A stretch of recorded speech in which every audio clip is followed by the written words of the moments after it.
Bonjour et bienvenue dans votre émission Vrai ou Faux. La question du jour est: comment le top management du Conseil des aéroports internationaux a-t-il réagi aux restrictions imposées aux visiteurs venant de Chine? Le dimanche 8 janvier, la Chine a entièrement rouvert ses frontières aux voyageurs internationaux après 3 années de restrictions frontalières.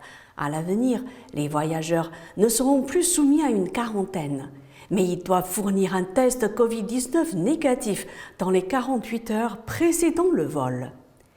Les professionnels du tourisme européen estiment que les Chinois devraient revenir massivement en Europe, que ce soit pour faire du tourisme ou pour faire des affaires. Toutefois, le 4 janvier, c'est-à-dire 4 jours avant la réouverture complète des frontières chinoises, l'Union européenne a encouragé vivement ses membres à imposer aux voyageurs venant de Chine de présenter avant leur départ un test Covid négatif de moins de 48 heures.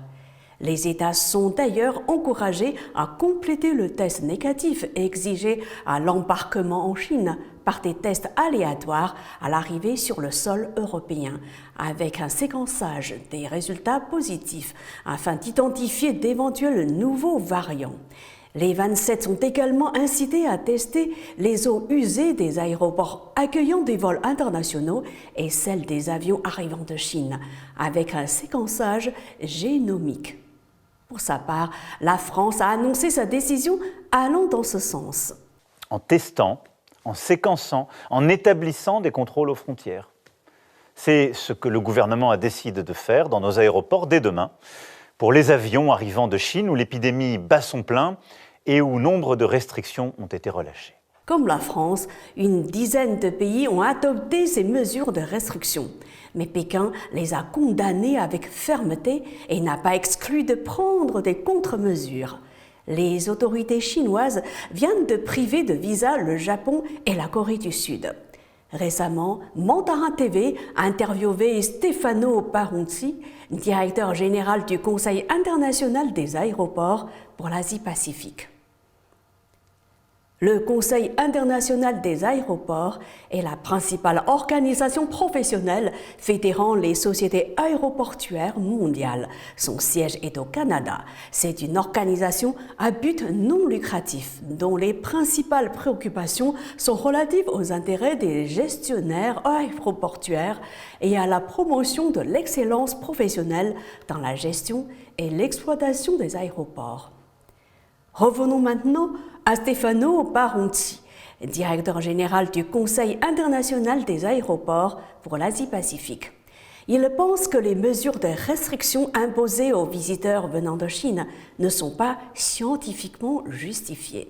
Je dirais que la raison pour laquelle elles ne sont pas justifiées au niveau scientifique, c'est parce que on a déjà une expérience que cette mesure, comme le testing pre-departure au départ où on arrive, ne sont pas effectives pour éliminer ou pour limiter la transmission du Covid dans les populations.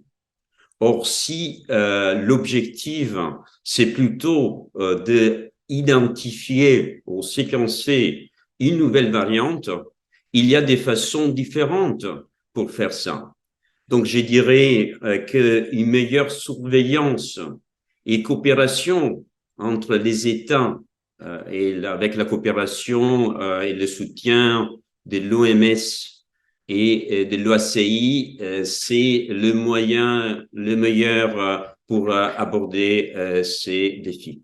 En fait, si l'Union européenne encourage ses États membres à imposer ces mesures aux visiteurs en provenance de Chine, le Centre européen de prévention et de contrôle des maladies estime injustifier l'introduction d'un dépistage obligatoire. Comment Stefano Paronzi voit ces deux avis opposés ? Le point de vue de l'Agence de santé européenne, c'est encore une fois un point de vue qui est basé sur la science. Alors, on n'a pas encore une fois détecté une variante qui détermine un risque par rapport pour les populations domestiques, au niveau domestique. Donc, donc, il n'y a pas une justification. La position de certains États, c'est une position qui essaye de éviter enfin un risque, mais sans avoir de preuves. C'est la fin de cette émission. Merci à vous de l'avoir suivi. À très bientôt sur Mandarin TV.